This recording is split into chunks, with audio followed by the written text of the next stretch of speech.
I gotta say, we knew that you were probably gonna be on stage yesterday talking Fallout 76, but you just kind of decided to up the ante with like a lot more one more things. Was that always the plan, to just kind of say like, here's everything we're doing? I don't know that it was always the plan. We kind of got there. We're doing so many things. Yeah. And traditionally we would say, let's focus on this. But our fans kind of, they find a lot of things we're doing and they want to know. And so we just talked about it like, let's just be upfront and say, here's what we're doing, because we're excited about it. Yeah. And we think, all of our fans are as well. So it was, let's just get it all out there and let everybody know what we're doing.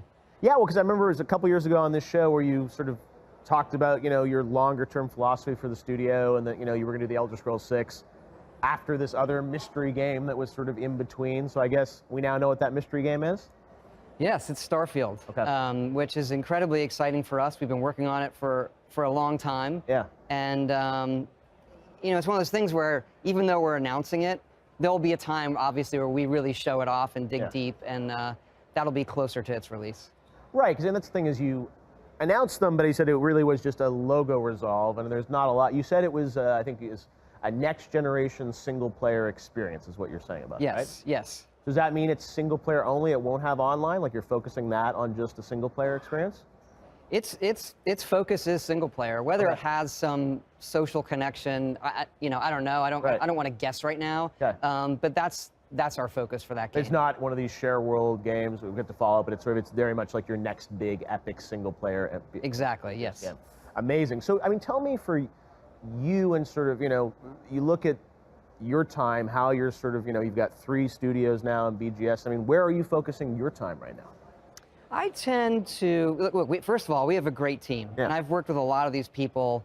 The average time is over a decade, yeah. and they really know their stuff. So it doesn't take me kind of digging in the weeds on everything. Yeah. I tend to spend my time up front when we're doing a game, yeah. creatively, what is this going to be? And then as it's coming in, Fallout 76 right now is dominating our studio's bandwidth because that's the game that's coming out, and we have more people on that project than we've ever had on any project. But then the mobile game, Blades, is it's amazing, and that's an awesome team. Most of them are in Montreal, but we also do work in Rockville on that game. Yeah.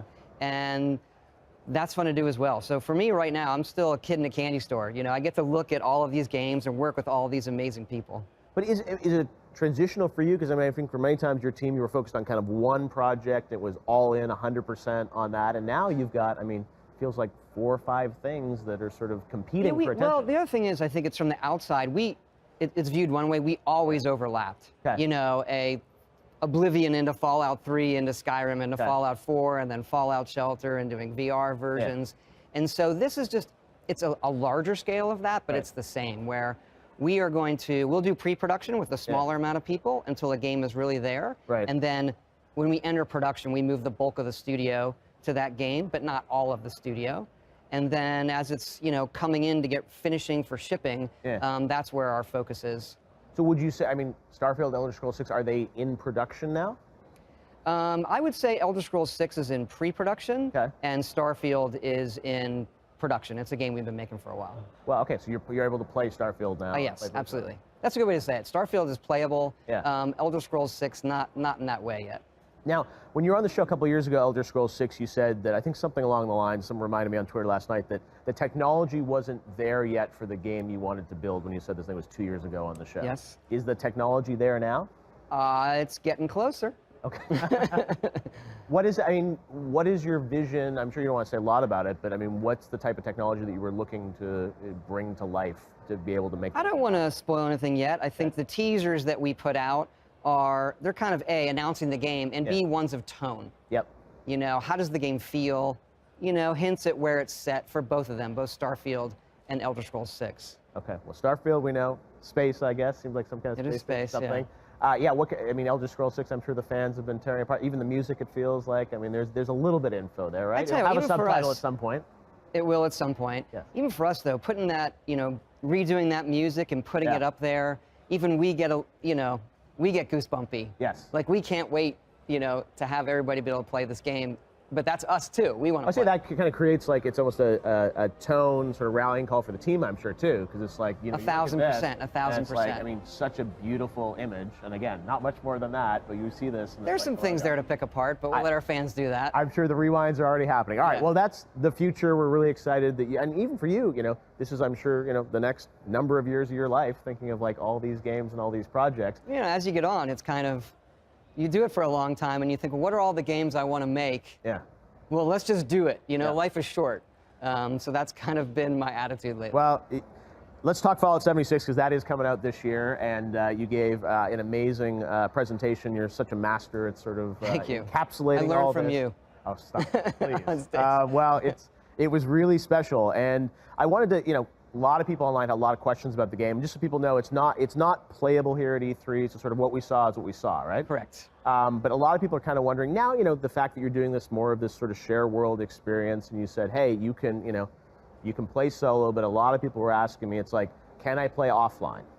You cannot. You will see, even if you're playing by yourself doing quests, you will see other players. Okay. And you can interact with them, or you can ignore them, because there is a quest line. One of the main things that I saw feedback was when we say there are no NPCs.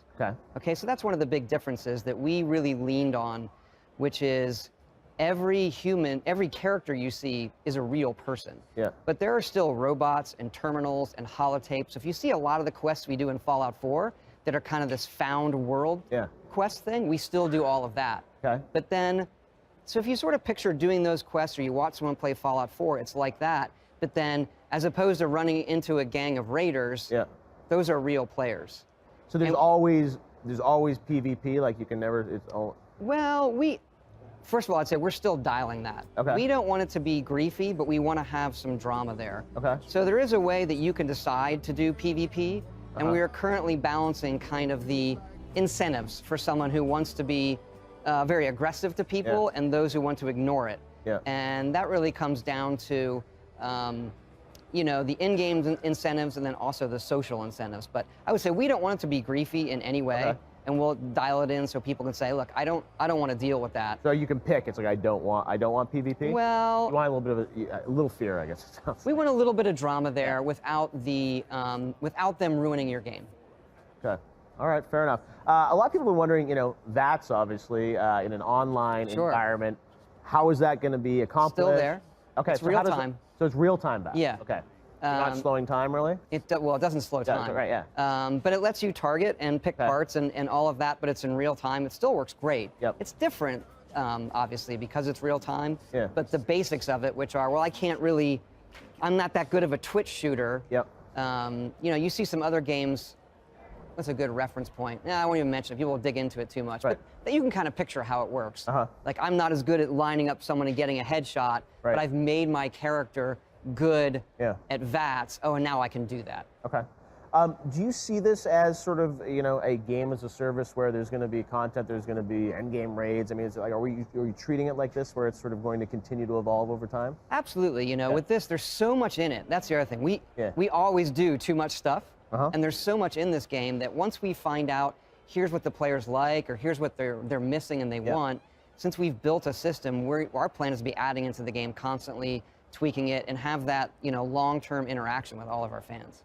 Now, the fans, I think, want to know about mods in an online environment. It's such a huge part of your games over the years, BGS. How are you going to treat the idea of mods or user content in this environment? We love mods, and so we are 100% committed to doing that in 76 as well. Okay. We will not be able to do that at launch, though. Yep. Our goal for launch, this is really new for us, is have a well-running, robust service, and then some period later, we're currently still designing what that service looks like. You'll be able to have your own private world and be able to mod it and do all of that. We think with our games, that's where like the long-term life of them really is. Yeah. That is trickier when you get into an online world, but we're definitely committed to that. Just won't be at launch. All right, now it's a big anniversary for Fallout this year as well. Fallout 3 anniversary. You guys gonna celebrate in any way? The Fallout anniversary? Like a remaster? Is that what you're... Yeah, if fans want something. We aren't right now, but you can play Fallout 3 actually on Xbox One. It plays in 4K.